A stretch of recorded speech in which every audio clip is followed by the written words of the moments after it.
এটা চাঁদপুর নামে একটি ছোট্ট গ্রামের গল্প। সেখানে গোপাল নামে একজন গরিব কৃষক থাকত। গোপালের পরিবারে ছিল তার স্ত্রী মিনা আর একমাত্র ছেলে রাহুল। এই তিনজনে মিলে খুব কষ্টে দিন কাটাতো। গোপালের নিজের একটা ছোট্ট জমি ছিল, যেখানে সে চাষ করে সংসার চালাতো। কিন্তু ধীরে ধীরে সেই জমির উর্বরতা কমে যেতে থাকে। ফসলও আগের মতো ঠিকমতো হচ্ছিল না। একদিন গোপাল চিন্তায় মগ্ন হয়ে নিজের জমির পাশে বসে ভাবছিল, এই জমি থেকে আর ঠিকমতো ফসল হচ্ছে না। মনে হয় এখন অন্য কোনো কাজের খোঁজ নিতে হবে, নয়তো নতুন জমি নিতে হবে। এই কথা ভাবতে ভাবতে সে বাড়ি ফিরে আসে। বাড়ি এসে স্ত্রী মিনাকে ডাকে, শুনো মিনা, তোমার সঙ্গে একটা জরুরি কথা আছে। বলো, কি হয়েছে? আমাদের জমি আর আগের মতো ফসল দেয় না। যদি বেশি সার দেই তবে জমিটা আরও নষ্ট হয়ে যাবে। তাই ভাবছি কয়েক বছর ওই জমিতে আর চাষ করব না, কিছুদিন পর আবার চাষ শুরু করব। এটা ভালো ভাবনা, এতে জমিও ঠিক থাকবে। কিন্তু ওই সময় পর্যন্ত আমাদের সংসার কিভাবে চলবে? ছেলের পড়াশোনারও তো খরচ আছে। তুমি গ্রামের রহিম কাকার কাছে যাও না, উনি খুব ভালো মানুষ, হয়তো তোমাকে কোনোভাবে সাহায্য করবেন। পরের দিন সকালে গোপাল রহিম কাকার বাড়ি গেল। আরে গোপাল, এসো এসো, কি খবর তোমার? রহিম কাকা, আমাদের জমিতে এখন আগের মতো ফসল হচ্ছে না। সংসার চলতেও খুব কষ্ট হচ্ছে আমাদের। এদিকে ছেলের পড়াশোনার তো খরচ দিতে হয়। তাই ভাবছি ওই জমিটা এখন আর চাষ করব না, পরে আবার করব।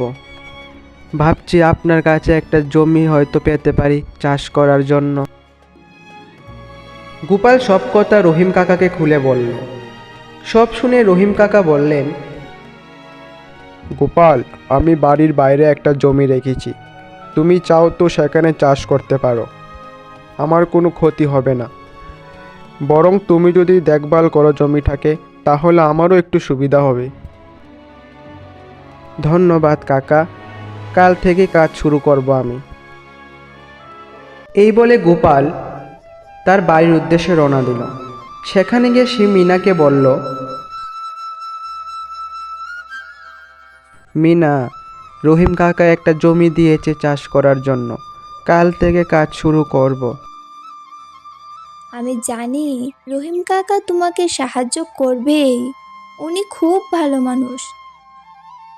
পরদিন সকালে গোপাল ঘুম থেকে উঠে মিনাকে ডাকল, মিনা, জমিতে কাজ করতে যেতে হবে, আমার আসতে একটু দেরি হতে পারে, তুমি রাহুলকে নিয়ে খেয়ে নিও। এই কথা বলে গোপাল সে জমিতে গেল কাজ করতে। কাজ শুরু করার কিছুক্ষণের মধ্যেই হঠাৎ তার পিছন দিক থেকে একটা বিষধর সাপ এসে গোপালকে কামড়ালো। সে চিৎকার করতে পারল না, অচেতন হয়ে মাটিতে পড়ে গেল। সন্ধ্যা হয়ে গেল, কিন্তু গোপাল বাড়ি ফিরল না। এদিকে তার স্ত্রী মিনা ও ছেলে রাহুল চিন্তায় অস্থির হয়ে পড়ল। মা, বাবা বলেছিল আজ ফিরতে একটু দেরি হবে। তুমি চিন্তা করো না, বাবা খুব তাড়াতাড়ি ফিরে আসবে। রাহুলের কথা শুনে মিনা কিছুটা শান্ত হয়ে ঘুমিয়ে পড়ল। পরদিন সকালেও গোপাল ফিরল না। মিনা দৌড়ে রহিম কাকার বাড়ি গেল। রহিম কাকা, গোপাল কাল থেকে বাড়ি ফেরেননি। কি বলছো তুমি? রহিম বাড়ি ফিরেনি? তাহলে সে কোথায় গেছে? রহিম কাকা সঙ্গে সঙ্গে গোপালের খোঁজে হরিদাসকে পাঠালো জমিতে। হরিদাস জমিতে গিয়ে দেখে গোপাল মাঠে অচেতন হয়ে পড়ে আছে। তার পুরো শরীর নীল হয়ে গেছে। সে দৌড়ে সেখান থেকে গিয়ে রহিম কাকাকে খবর দিল। সঙ্গে সঙ্গে কাকা গ্রামের ওঝাকে নিয়ে জমিতে গেলেন। গোপালকে তো সাপে কামড় দিয়েছে, বিষ শরীরে অনেকটা ছড়িয়ে পড়েছে। আমি ওষুধ দিচ্ছি, নিয়ম করে খাওয়াতে হবে, বাকিটা ভগবানের হাতে। তারা গোপালকে নিয়ে বাড়িতে এনে শুইয়ে দিল। রহিম কাকা মিনাকে সান্ত্বনা দিয়ে বললেন, তুমি চিন্তা করো না মা, প্রতি মাসে কিছু টাকা তোমাদের পাঠাবো, গোপালের যত্ন নিও। আপনার উপকার কোনোদিন ভুলব না কাকা। এদিকে রাহুল কাঁদতে কাঁদতে জিজ্ঞেস করলো, মা, বাবা কখন উঠবে? বাবাকে সাপে কামড়েছে, তবে উজা বলেছে ওষুধে ঠিক হয়ে যাবে, তুই চিন্তা করিস না। মা, বাবা যদি সুস্থ না হয় তাহলে আমাদের সংসার কিভাবে চলবে? তুমি চিন্তা করো না মা, তুমি বাবার যত্ন নিও। আমি জমিতে চাষ করে সংসার চালাবো।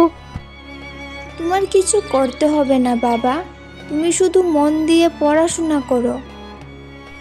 পরদিন সকালে মিনা রহিম কাকার বাড়ি গেল। রহিম কাকা, আপনি কি আমাকে আপনার জমিতে কাজ করতে দেবেন? আমি নিজের হাতে কিছু উপার্জন করতে চাই। তোমার কিছুই করতে হবে না মা, আমি তোমাদের সব খরচ পাঠাবো। না কাকা, এবার আমাকেই কাজ করতে দিন, নিজের হাতে সংসার চালাতে চাই। ঠিক আছে মিনা, বাইরে নয়, গ্রামের ভেতরে আমার একটা ছোট জমি আছে, ওখানে কাজ করো। এতে তুমি গোপালেরও যত্ন নিতে পারবে। এই কথা শুনে মিনা বাড়ি চলে গেল। সে ভোরে মাঠে চাষের কাজ করত আর দুপুরে গ্রামের বাড়িগুলোতে রান্নাও পরিষ্কার করত। দিন যেতে লাগলো, মিনার কঠোর পরিশ্রমে সংসার আবার চলতে শুরু করলো। এদিকে রাহুলের পড়াশোনার খরচও মিনা নিজের হাতে জোগাড় করত। রাহুল প্রতিদিন মাকে বলতো, মা, আমি একদিন বড় অফিসার হব, বাবার স্বপ্ন পূরণ করব। ভালো করে পড়ো বাপু, তোমার পেছনে আমার আশীর্বাদ আছে। অবশেষে কয়েক মাস পর গোপাল ধীরে ধীরে সুস্থ হয়ে উঠল। একদিন হঠাৎ সে চোখ খুলে মিনাকে দেখে বলল, মিনা, তুমি আমাকে এত কষ্টে বাঁচিয়ে রেখেছ। তুমি আমাদের শক্তি গোপাল, আমি শুধু তোমার আর রাহুলের জন্যই বেঁচে আছি। আস্তে আস্তে গোপাল সম্পূর্ণ সুস্থ হয়ে সে আবার মিনার সঙ্গে মাঠে কাজ করতে শুরু করলো।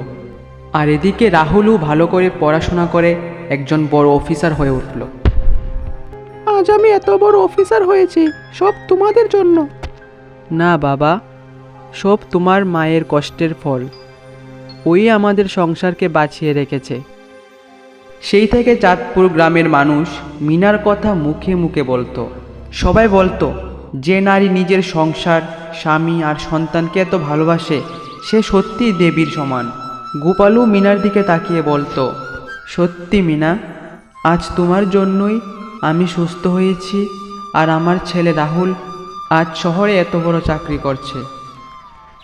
এইভাবেই দিন কেটে যেতে লাগলো, কিন্তু গোপালের মধ্যে কোনো অহংকার নেই। তার ছেলে চাকরি করছে, কিন্তু সে তখনও জমিতে পরিশ্রম করত। মিনাও তার স্বামীকে সাহায্য করত ও সংসারের কাজ করত। রাহুল এখন শহরে চাকরি করে, কিন্তু প্রতি মাসে গ্রামের বাড়িতে টাকা পাঠায়।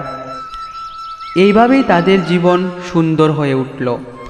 রাহুলের চাকরির টাকায় তারা বড় বাড়িঘর করেছে, গাড়ি কিনেছে। আজ তারা চাঁদপুর গ্রামের সবচেয়ে বড় লোক, কিন্তু এখনও তাদের মধ্যে কোনো অহংকার নেই। আজকের গল্পটির প্রশ্ন হলো, রাহুলকে এত বড় অফিসার কে বানিয়েছে?